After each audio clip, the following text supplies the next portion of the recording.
सध्या गावोगावी यात्रेचा उत्सव सुरू आहे।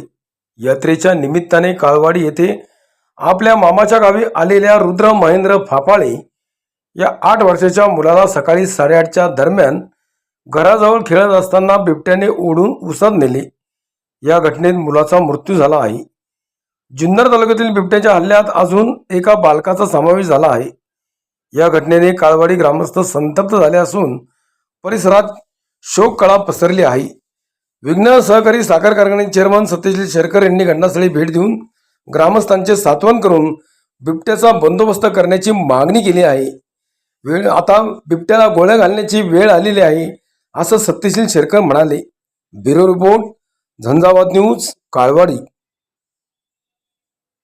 दादा, वारंवार सांगितलं जातं की बिबट्याची नसबंदी करणार आहे, बिबट्याच्या हल्ल्यांवरती प्रतिबंध करणार आहे, पिंजरेच मिळत नाही। बाकीच्या घटना तर फार, बाकीच्या गोष्टी करायचं फार लांबची गोष्ट आहे।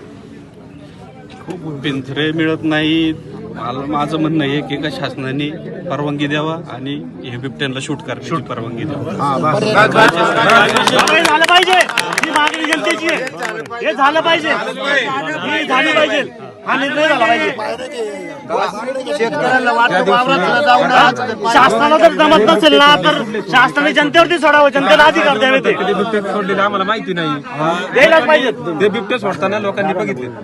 हा जनतेचा उद्रेक हा सहन करू शकणार नाही। जनता जर खवळली तर मला असं वाटत नाही का कुठलाही अधिकारी कुठल्याही डिपार्टमेंटचा असो, मग पोलीस डिपार्टमेंटचा असो, फॉरेस्ट डिपार्टमेंटचा असो किंवा कुठलाही असो, हा जुन्नर तालुक्यात फिरणार नाही। हा जनतेचा उद्रेक आता सहन होत नाही आम्हाला आणि लवकरात लवकर याच्यावरती निर्णय झाला पाहिजे, ठोस निर्णय झाला पाहिजे। आणि आमचं आता म्हणणं असं आहे का नसबंदी बाजूला राहू द्या, पिंजरे बाजूला राहू द्या, हे बिबटे ठार करायची परवानगी आहे शासनाने। जे माणसांपेक्षा बिबट्याला जास्त डिमांड आणि माणसाची किंमत गावडीमोल झाली। पकडलेला नर बिबट्या इथेच पब्लिक देखत मारला गेला पाहिजे, समोरासमोर मारला गेला पाहिजे, झाला पाहिजे।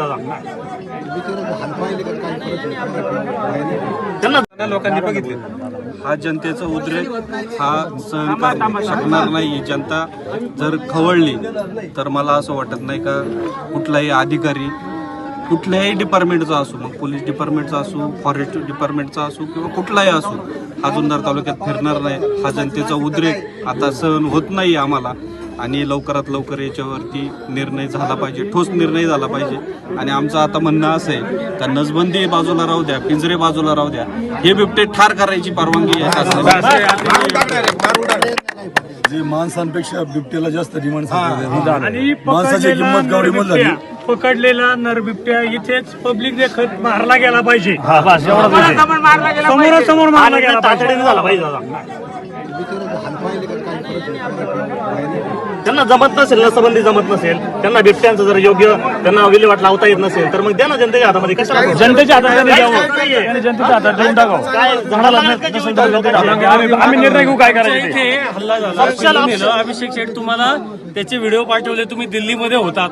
मी स्वतः जेवण खात्याचे आहेत ना, त्यांना 3 वेळा कंप्लेंट दिली, आळे फाट्याला गेलो, अजून ऍक्शन नाही झाली, 1.5 महिना झाला। तुम्ही सांगा लहान 3 वेळा मी स्वतः गेलो, काही ऍक्शन घेत नाही। गावोगावी घटना घडतात, आज गावोगावी घटना घडतात, ते वन विभाग बंद करा तालुक्याचा। आमच्या भावदेला 2 कशाला पगार घेतात, कशाला ड्युटी? बाई खरंच वागत होता, जनतेचेच पैसे घेतात ना। दुखण्यावाला व्याकुळ झाला, तुम्ही